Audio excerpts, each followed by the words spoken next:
Hello, and welcome back to another episode of Behind the Walls of the World Psychiatric Hospitals. I'm your host, Dr. Sarah Gallup, and I wanted to say a quick hello and welcome to all the new listeners who found this show from Wine and Crime. I'm so happy to have you here.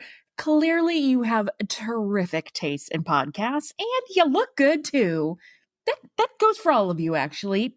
Great shirt today. I like it. Anyway, switching gears. Today we're going to talk about part of Ararat Mental Hospital that I've only alluded to thus far, the infamous J Ward, which remained a part of Ararat/Aradale until its closure.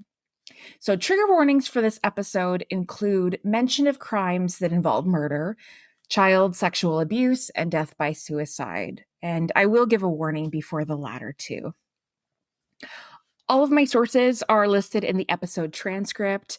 In particular, though, I want to highlight the book Aradale, The Making of a Haunted Asylum by David Waldron, Sharon Waldron, and Nathaniel Buchanan, as well as the J Ward website, which features a virtual tour of the site. So I'll be coming back to those at the end of the episode.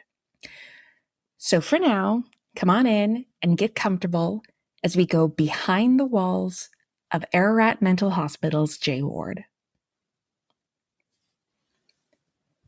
In episode 36, which was our first episode on Ararat Lunatic Asylum, we discussed how the Victorian gold rush ushered in waves of immigrants to the area in an unprecedented population boom. While the gold rush brought a good amount of prosperity to the region, there was only so much gold and a growing amount of residents. In their book, Aradale, The Making of a Haunted Asylum, David Waldron, Sharon Waldron, and Nathaniel Buchanan say this, quote, "For all the wealth, glamour, and prospects of the Victorian goldfields, most did not make it. For many, the expectations of a new El Dorado did not materialize, and they were left with poverty and loss. No new world in which to create a bright and prosperous future.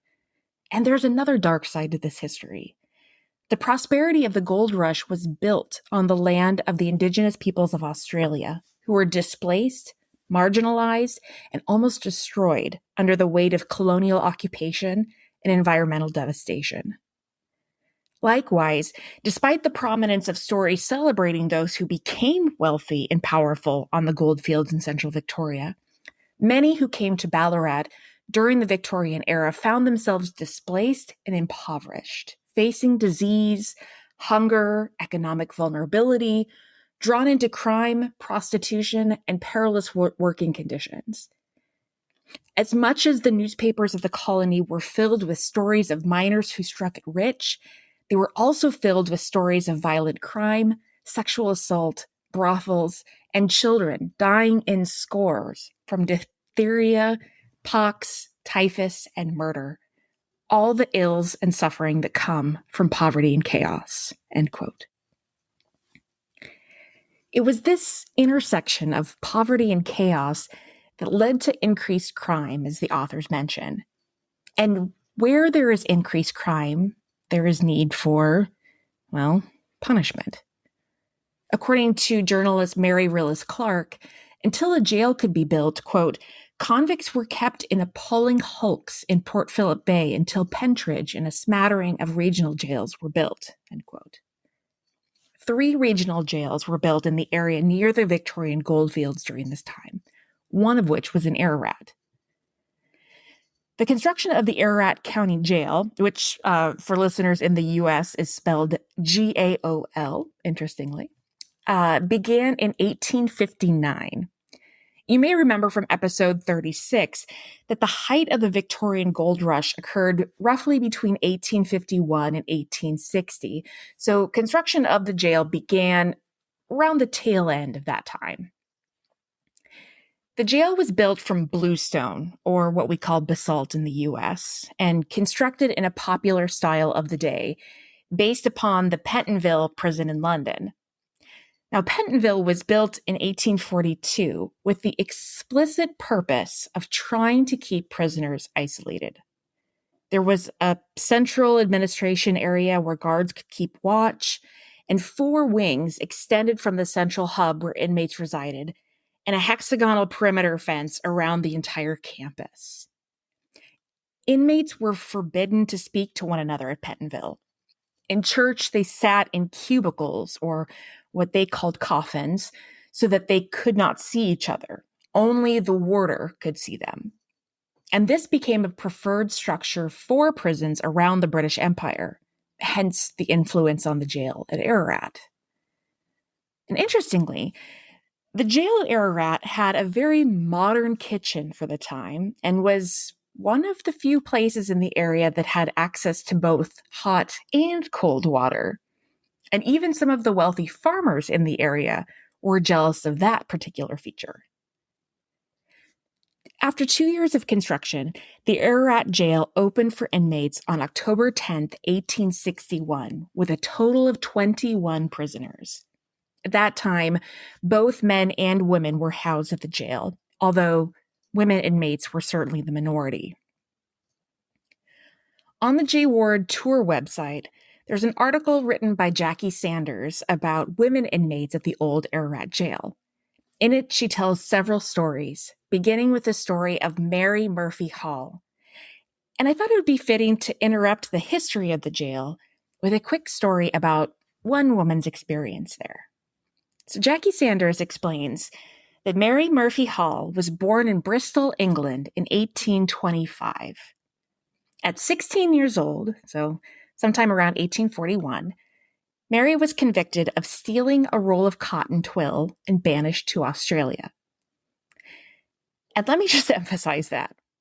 She was convicted of stealing a roll of cotton twill, not a violent crime, I might add, and her punishment was being sent away from her family as a teenager to the other side of the world. She arrived in Hobart, Tasmania on February 21st, 1843. So even though she was technically serving a 7-year sentence for her crime in England, Mary was granted permission to marry in 1844. Their first and second child were both born in Tasmania before they moved to Victoria, where they had 6 more children. They finally ended up moving to Ararat during the late 1850s at the height of the gold rush. And here's where I'll pick up with Jackie Sanders' original words. Quote, "On November 7th, 1860, at the age of 38, James tragically died of an ulcerated hand. It's believed he was buried in the old cemetery, as the existing cemetery was not built until January 1863. He also left a grieving Mary with 8 children under the age of 13, including 1 infant. In March and April 1861, newspapers reported that the family were charged with shoplifting. Mary was eventually sent to the then Ararat jail camp for stealing clothing and children's shoes. As the jail was not complete until October 10th, 1861, it's fair to surmise that her, quote, hard labor involved her blood, sweat, and tears in the building of this site. According to the Ararat Pleasant Creek Advertiser, Mary appeared before the police court in April 1861. Mary Hall, together with John Shute and John Thomas, was charged with stealing from the Manchester warehouses owned by a Mr. Cuthbertson, who claimed that Thomas made several purchases and stole 2 pieces of silk handkerchief and other goods. The 3 were watched throughout the day, but were later arrested on the Port Ferry Road where the goods were seized. Mary Hall was sentenced to 12 months of hard labor, while Shute and Thomas received 18 months. The Crown prosecutor entered a nolle prosequi regarding Hall's previous charges, and Superintendent Langley applied for instructions regarding the 5 children who were in the charge of the police. Left without a parent or support, they were frequently nabbed for vagrancy. One boy, aged about 11, was detained when he wandered into the camp crying that he didn't have a home. The bench advised that the children stay as charges until the issue was discussed with the chief secretary. When Hall finally served 12 months at the Melbourne jail, all of her children went with her to the jail, as there was no other means of caring for them. Eventually, the family moved back to the Ararat area. The 6 boys gained employment, and the 2 girls married. Sadly, though, 5 of Mary's sons and 1 daughter perished from tuberculosis before the age of 40. All are believed to be buried in the Ararat cemetery. While Mary was a prisoner, it's not hard to imagine that her crimes were linked to preservation and protection for both herself and her children. There are no records of the family being lawbreakers while father and husband James Hall was alive. And the archival material begs the question, was Mary really a criminal? End quote. And that question is entirely fair. And unfortunately, it sounds like history doesn't offer much more information. Today, we know that poverty and desperation often lead people to commit crimes of survival that they otherwise wouldn't need to do. It's one of the reasons why folks from lower socioeconomic groups tend to make up the majority of our jails and prisons. Jackie Sanders also briefly discusses another woman inmate, Helen Jane Vaughn, who was actually imprisoned twice at the Ararat jail. Once in December 1863 for obscene language. And I was curious about this. And apparently a witness, Sergeant Dillon, reported that he had heard, quote, her utter one of the most disgusting tirades of his obscenity it was ever his lot to listen to, end quote. And I wonder if he meant that he had ever listened to, or that he had just ever heard from a woman. It turns out Mrs. Vaughn likely had an addiction to alcohol because she would be arrested again the following year for public intoxication and again for obscene language. In 1863, a gallows was added to the jail. Now, morbidly, and I'll include a picture of this on the Facebook page and Instagram page, the gallows was in plain sight for most inmates to see every day. The original jail was 2 stories with cells on both the first and second floor. The gallows was added to one end of the second floor with a large beam that ran across the width of the corridor and had a platform with a trapdoor in the center. Inmates who lived on the second floor would have seen the gallows every time they left their cells. And that in and of itself is a special type of psychological torture. In many hospitals today, we have restraints ready to go in the event of an emergency, but we either try to discreetly hide or cover them so that patients don't have to see them all the time. It's a way to minimize patients' distress and also have items ready if and when we need them. But I cannot imagine what it would have been like to see the gallows every day in plain sight. I'll include pictures on the Facebook group and Instagram page, like I mentioned, so you can get a sense of what that looked like. Now, it's hard to believe today, but there were several cases of inmates who had to bring their families with them to jail, like Mary Hall had to do. In 1863, Richard Belzer was incarcerated along with his wife and 3 children in his 13-foot by 7-foot by 9-foot cell because, quote, the unfortunate woman, his wife, is paralyzed and unable to do anything for the support of herself and the family, end quote. And what was Richard Belzer's terrible crime? Stealing from a store, which resulted in a 2-year sentence of hard labor. And records about this are unclear, but I wonder if he had stolen food out of desperation to feed his family. By 1864, the jail had increased to 40 prisoners. It's believed that the exercise yard at this time was divided into 2 sections by a wall that's no longer there. And there was literally nothing for inmates to do during this time. So many of them began the arduous task of marking their territory, so to speak. Out in the courtyard, along several of the walls, are a series of rubbings and etchings. Elizabeth M. Dax, daughter of Dr. Eric Cunningham Dax, the former director of the Mental Health Authority in Victoria, wrote a brief but really fascinating article about these etchings. She points out that there are at least 11 faces etched in the bluestone walls, as well as hands and one perfect cluster of grapes.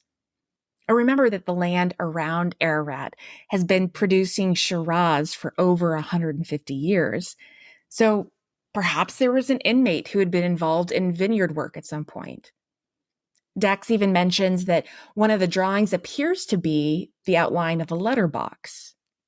Perhaps someone drew it with the hopes of receiving mail from loved ones. And Dax surmises that these etchings, which accumulated throughout the operation of the jail, were probably a means to define a person's territory.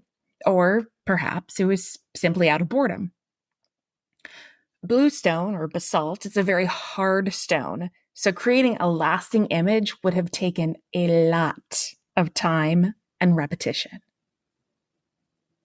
And just to situate you into the context of our previous episodes, it was a couple of years later, in 1867, that Ararat Lunatic Asylum opened and began accepting patients. That same year, in 1867, John Gray became the second governor or warder of the Ararat jail. Now, interestingly, his wife, Christina Gray, became the warder for women inmates for the next 10 years. And just as an aside for listeners in the U.S., yes, I am saying warder, not warden. That's the terminology that was used throughout my reading. So according to Jackie Sanders, Christina Gray managed the women's day-to-day needs and oversaw the hard labor they had been sentenced to. John and Christina Gray would have been present for the first execution to take place at their jail in 1870. The story goes that the previous year, on January 12, 1869, around 2 p.m., a gunshot was heard by a mining manager named John Smith in St. Arnaud. When he reached the spot from where he had heard the shooting, he found a man, Amos Cheel, lying on the ground. He had been shot twice, but Cheel was barely able to name his shooter, Andrew Vare. Smith helped him to a nearby miner's house, but Cheel died a half an hour later. Meanwhile, the alleged killer, Andrew Vare, had escaped to Dairy Flats, 50 miles south of Adelaide in South Australia. A coach driver named William Slaughter, unfortunate name, met Andrew Vare in the bush just 2 days after the murder and received letters from him. In the letters, Vare confessed to killing Cheel in response to, either real or perceived injuries he had received from Cheel. The letter said that Vare had warned Cheel that he would kill him and even asked what he, meaning Cheel, would do if someone had stolen all his property. So at this point, I'm kind of confused. I'm not sure, based on what we've read, if Cheel stole from Vare or physically harmed him. It seems unclear. In any case, Andrew Vare was arrested and confessed to Inspector B that he had committed the crime. He was convicted and sentenced to death on July 20th, 1870, and then hanged at Ararat Jail on August 15th, 1870, at 10 a.m. Andrew Vare was denied a proper burial because of his execution. Instead, he was encased in quicklime, not a coffin, and buried upright within the walls of the jail itself to ensure he could never rest. Quick trigger warning here for death by suicide, and fast forward about 30 seconds if you'd like to skip this part. 10 years later, in 1880, an unnamed Chinese man was sentenced to death in Ararat. Before he could even make it to the gallows, he slipped his tie over the bell pull in the door, a little over a meter from the ground. The Ararat Advertiser later wrote that the man had to, quote, pull his feet up to effect his purpose, and even then his knees were almost touching the floor, end quote. It's not only really tragic how these folks spent their final days, but also terrible how these incidents were published in the newspaper for anyone, including that man's family, to read. The second execution at Ararat Jail took place 3 years later in 1883. This time, the accused was someone we would likely call a serial killer today. So, back in July 1880, 3 years earlier, the body of an unidentified man was found in the bush near Wycliffe. The top of his skull had been smashed in as if by a blow from a hammer. The remains were buried without being identified, and the clothes and an empty purse found nearby were in the possession of Constable McCracken. When Robert Francis Burns was arrested for a different murder, Constable McCracken was reminded of a separate detail and was able to identify the dead man as Michael Quinlivan, who had been robbed of 80 pounds. Burns and Quinlivan had been working at Reedy Creek near Wycliffe. Burns had forced Quinlivan to withdraw the money at Dunkeld, and several days later, Quinlivan was nowhere to be found. Burns was charged with the murder of Michael Quinlivan. His first trial ended in a hung jury, but at his second trial, he was convicted and sentenced to death on July 23rd, 1883. And shortly before his execution, Burns confessed that he had committed 8 different murders, 5 in Victoria and 3 in New South Wales. He was hanged at Ararat Jail at 9 a.m. on September 25th, 1883. The third and final execution to ever take place at Ararat Jail occurred the following year in 1884. And this crime is a doozy that involves a child. So again, fast forward about 30 seconds if you'd rather not hear this part. I will keep it brief, but it is disturbing. On November 17th, 1883, a very drunk Henry Morgan passed 10-year-old Margaret Nolan, who had gone into town to sell butter for her mother, and he asked her to hold his horse.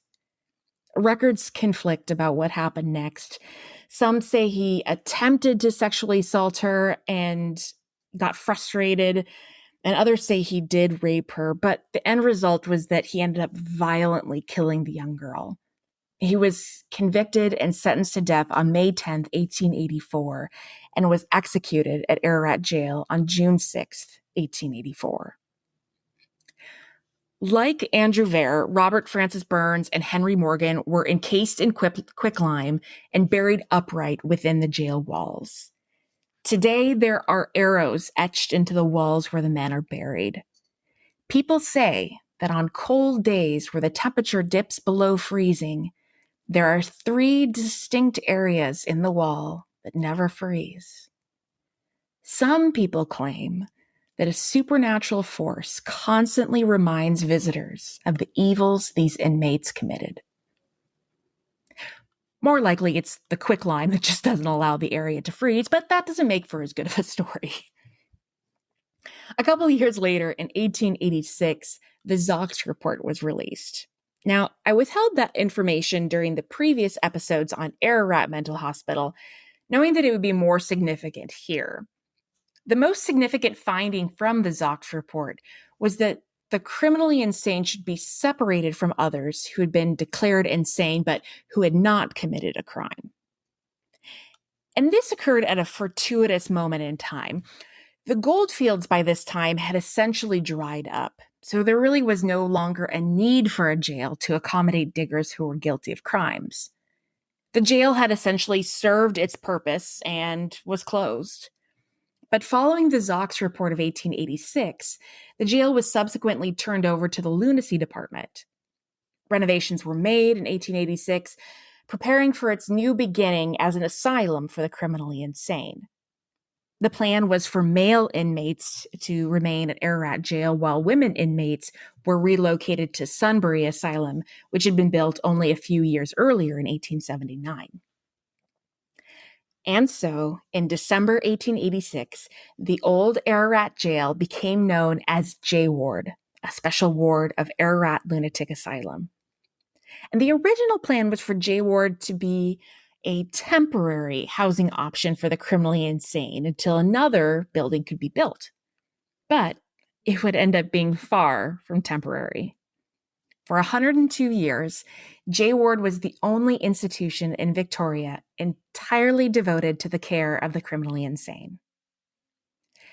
And J Ward became the place where men who were deemed too dangerous for other jails or reformatory or industrial schools would be sent. As with most asylums at that time, potential patients had to be certified by 2 medical practitioners. And then the chief secretary had to direct the removal of the patient with a warrant. Inmates were locked in separate cells, similar to the Pentonville model, separated at the bathhouse, meeting only at meal times, and even then in silence, and while heavily supervised in the exercise yard. As with the old jail, they weren't allowed any books other than the Bible, nor were they given any other means to occupy their time. And so inmates returned to rubbing and scratching at the walls, carving images into the bluestone perimeter. And in addition to the faces and the other images drawn, there are also 3 separate paintings of ships on the walls. Any etchings drawn on the walls of the indoor cells are long forgotten to time in history. Now, after the jail became J Ward, many of the original structures from the jail remained. There were still 3 primary residences that surrounded the facility. In one corner was the governor's quarter, where the warder and his family lived, and directly across from them were 2 buildings, one for single guards and nurses, and the other for married warders. I don't know that I'd like to live on the premises of my job, but I'm also curious if they had staff assigned to overnight shifts at that time. If it were similar to Denbigh Asylum in Wales around that time, you may remember they didn't have staff on site overnight for several years. But I didn't find information one way or another about how J Ward operated in that regard. So maybe they were staffed at night, maybe not. In 1903, a 21-year-old Frenchman named Charles Foussard was admitted to J Ward after he had murdered an elderly man and stolen his boots.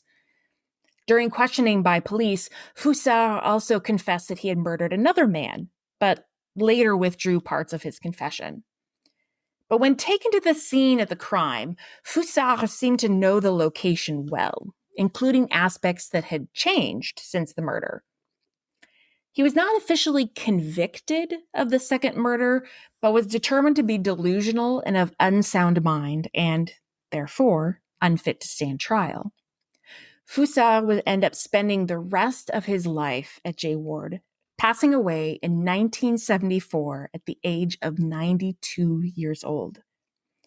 He would end up being not only the longest-serving patient at J Ward, but the longest-serving inmate in the world, incarcerated for almost 71 years.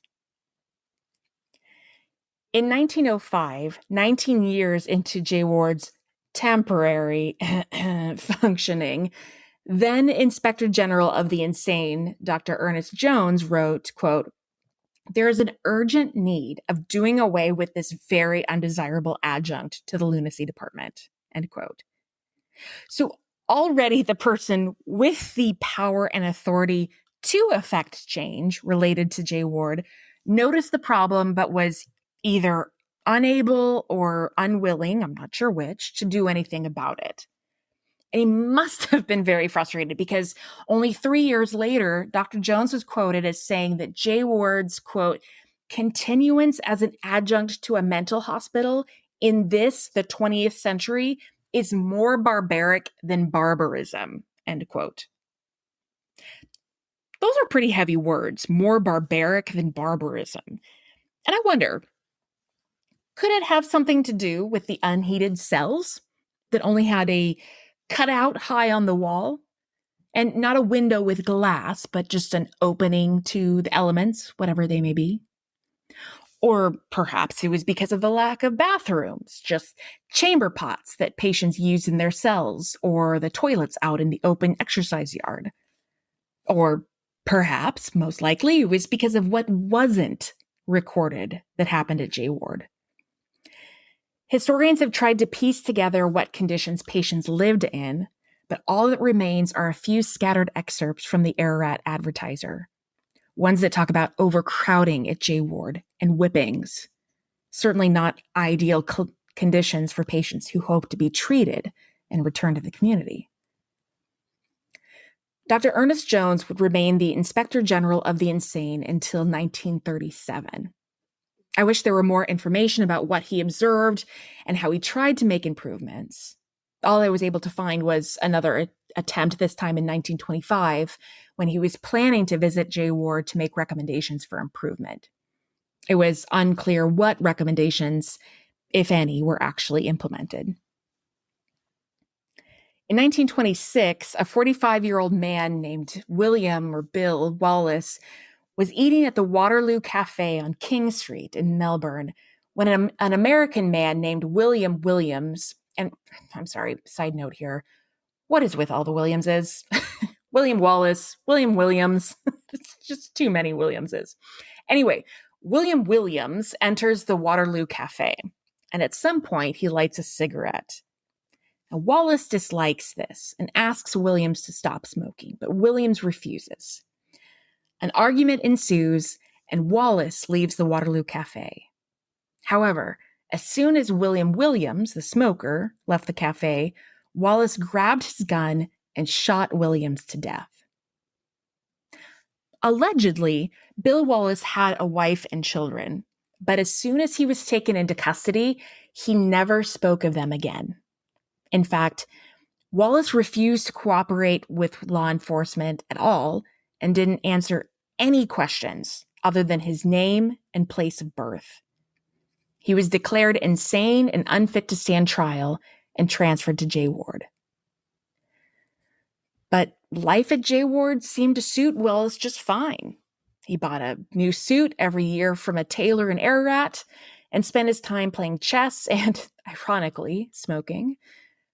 Occasionally, he would get violent and injure other inmates, but for the most part, Wallace seemed to be happy living in Ararat. He always declined to speak to anyone about himself or his alleged crime.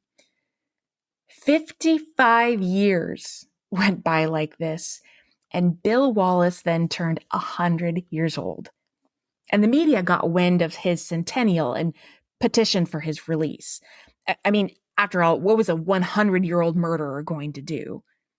The petition for his release was eventually granted, but Bill Wallace refused to leave, allegedly saying, "Don't be fucking silly. I live here."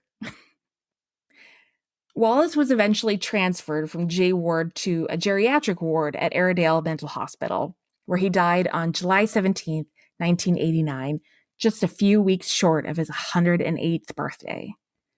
He was the oldest inmate in the facility and, according to the Guinness Book of World Records, the oldest prisoner in known history. Now, as we've discussed in previous episodes, the 1950s brought about a turning point for psychiatric treatment with the introduction of psychotropic medications. Many of the patients at J Ward were able to be stabilized and returned to the community. This was also the time that Inspector General of Mental Hygiene, Dr. Eric Cunningham Dax, made reforms throughout the state of Victoria.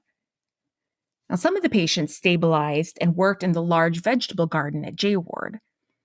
At some point, although the exact timing is unclear, new facilities were included on the compound, including a therapy unit, whatever that means, a swimming pool, a recreation room, and some larger bedrooms.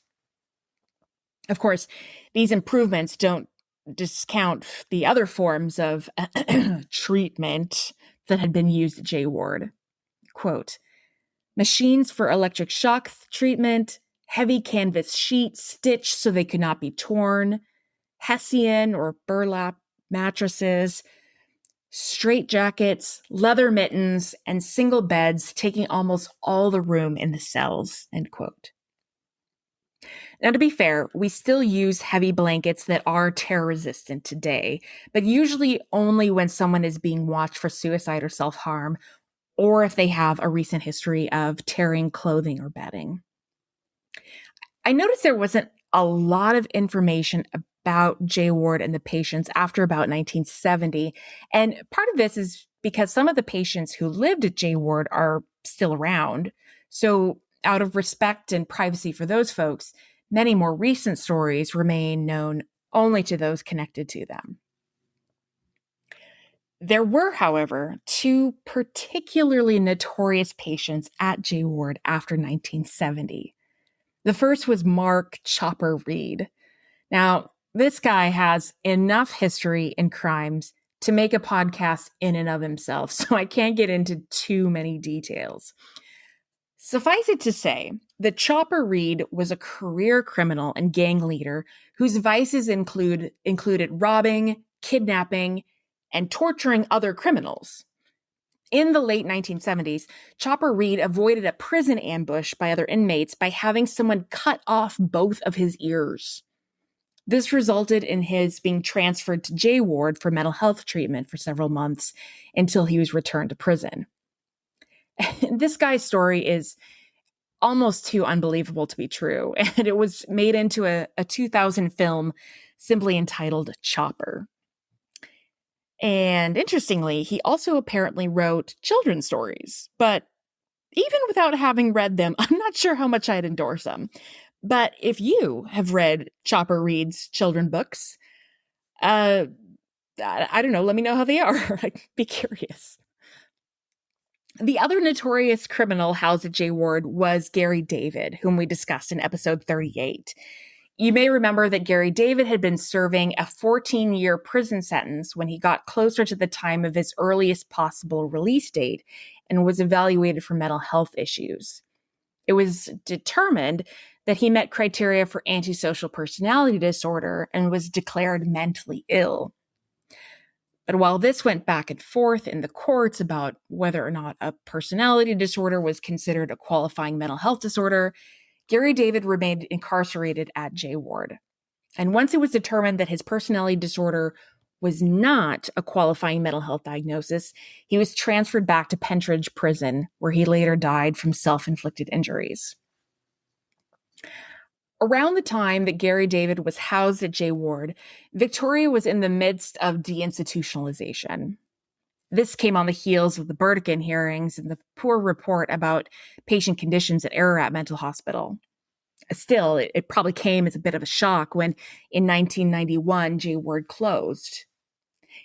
It wouldn't be a permanent closure, yet, as it was quickly reopened as the Ararat Forensic Psychiatry Center, a medium security facility with 20 beds.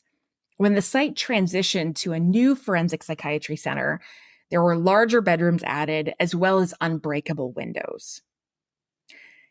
In a blog about her trip to J Ward, Rhonda Album shares images of the site as well as stories she heard while on the tour. It was interesting to look through these images as a psychologist who works in a similar type of facility 30 years after these rooms were used as pictured. There's a picture she has labeled as a typical patient room in a newer wing. Now, to most people looking at the image, it would look very bare bones. Drab blue carpeting, a bed attached to the wall, a blue and white blanket, and a chamber pot. There's not too much going on. But me, noticing the things that I've been trained to notice, sees several problems. First, carpet. Just why? I cannot imagine having carpet in patient rooms, if only from a hygiene perspective. Any nurses listening would certainly understand. But carpet could also be altered or ripped up and misused in all sorts of ways, as could the linens. I assume that someone housed in this type of room wouldn't be under watch for suicide or self-harm, but it's always something we have to consider. And of course, the chamber pots appears to be ceramic, so that could be used as a weapon in and of itself. Or the contents within could be used for gassing staff. If you're unfamiliar with the crime of gassing, that was something that was new to me before I began working in state hospitals. And that's basically when a person throws any type of bodily fluid at another person. It's really gross and can potentially be very hazardous as well. One of the aspects I look for in violence risk is a history of gassing. if someone has been known to spit at staff or throw fluids at them, I make sure that staff are aware of that so that in the event that staff need to intervene with the patient, they've taken necessary precautions. Rhonda has a second image on her page entitled "For Patients on Suicide Watch." It's an even more stark room with a mattress that looks like it was stuffed with down, but I assume it was something far less expensive, and a pillow.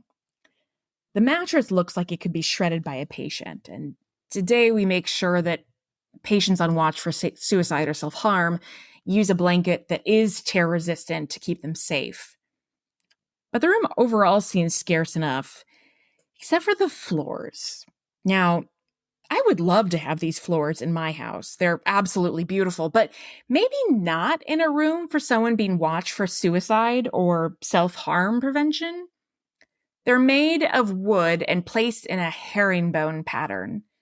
The problem with this is that if someone is desperate enough to harm themselves and all they have is time, they could easily whittle away at the floor until they got a splinter or something that could be used to harm themselves. Even with someone watching them, this wouldn't be terribly difficult to do. So I will keep our solid slab floors. Thank you very much.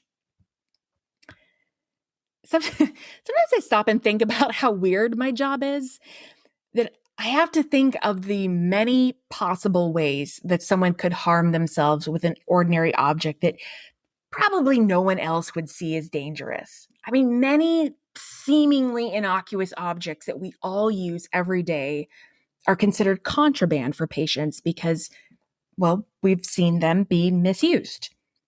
I won't give examples because I don't think it would be appropriate, but darn near anything can be used for self-harm if someone is desperate enough. Anyway, back to J Ward, or now it's the Ararat Forensic Psychiatry Center. In 1993, Ararat Mental Hospital closed, leaving the new Forensic Psychiatry Center the only wing of the hospital still open. In the following years, more psychiatric hospitals around Victoria closed as patients were relocated to care facilities in the community. And inevitably, by 1997, the Ararat Forensic Psychiatry Center also closed for good, and its remaining patients were transferred to a facility in Melbourne. Almost immediately, the debate began about what to do with the site. Should it be torn down? Repurposed into something else? Eventually, the idea began to turn it into a museum with tours offered to show visitors what life was like for people who lived at J Ward from the time of the jail's construction in 1859 until its closure in 1997. How did the place remain open for 138 years, especially when it was originally considered to be temporary after it was taken over by the Lunacy Commission? The idea of the original mental hospital in J Ward being turned into a tourist attraction of sorts didn't appeal to many locals. Some had worked at one or both of the facilities. Others knew people who had been patients there. In Aradale, The Making of a Haunted Asylum, David Waldron, Sharon Waldron, and Nathaniel Buchanan discuss this point. They say, quote, "Local reaction to the opening of the Aradale ghost tours was less than favorable. The then mayor of Ararat was quoted in the local newspaper exclaiming that she was personally disgusted and would hold a public forum to listen to the community concerns. Many locals refused to be involved and simply concluded that this was a case of an individual exploiting personal tragedy to make a profit," end quote. And I can certainly appreciate these concerns, especially for people who had personal connections to the hospital. Today, you can experience two different tours at J Ward. The day tour, which covers the history of the jail and J Ward, patient stories, and mental health treatment that was provided. There's also the night tour, which tells a different set of stories, more macabre and ghostly in nature. Waldron et al. Talk about the differences in the two types of tours. Quote, "The day tours were being conducted by local volunteers, also eager to keep memory of the asylum alive and these also took a similar negative stance towards the ghost tours. Many of the volunteers had historical connections with Aradale, some being former staff or relatives of former staff, others eager to distance previous generations from controversial histories which they feared might find their way into the ghost tour. Operating within the not-for-profit organization Friends of J Ward, they had maintained the J Ward facility of the Asylum for the Criminally Insane since its closure, and more recently included a museum funded by the tours they had been conducting. These tours presented a sanitized version of the asylum's history, omitting the difficult and tragic aspects and focusing on anecdotes and fond memories deemed suitable for families. Amongst these volunteers, there was a feeling that any commercial enterprise, and particularly a ghost tour focusing on the horrors of the asylum, must be purely exploitative. There was also a strong concern to present a positive representation of the site to offset the impact of the severely critical 1991 inquiry into abuse at Aradale, which led to the asylum's closure. These differences over representations of the asylum's history clashed and resulted in a rift that still exists between day and night tour organizations, end quote. And I think this is an important point to bring up. The divide of how much of the truth should a tour actually present. What happened at hospitals like Aradale and J Ward, and others around the world, of course, was horrific. There's no sanitizing the treatments that many people received. And it was not all terrible. There were staff who genuinely cared and did their best with the knowledge they had at the time. And there were staff who abused their authority and power and exploited patients. There were likely patients whose lives were improved by staying at the hospital, and there were patients who never should have been there in the first place. History is full of these complex nuances. So if that means there needs to be 2 different tours at J Ward and Aradale to cover both ends of the spectrum, so be it. And that is where I will end the story of J Ward. I encourage you to go to the website jward.org.au and check out the virtual tour. You can see the site, listen to tour guides, and learn more about the history of the people who resided there. And if you can go in person, go in person and go for me. There is, of course, so much more to say about both Ararat Mental Hospital and J Ward that I wasn't able to discuss in these episodes. Next week, I'll be back with patient stories from Aradale, and after that, I'll have some ghostly tales from none other than the tour guides themselves. So be sure to stay tuned for those episodes. As always, thank you so much for listening.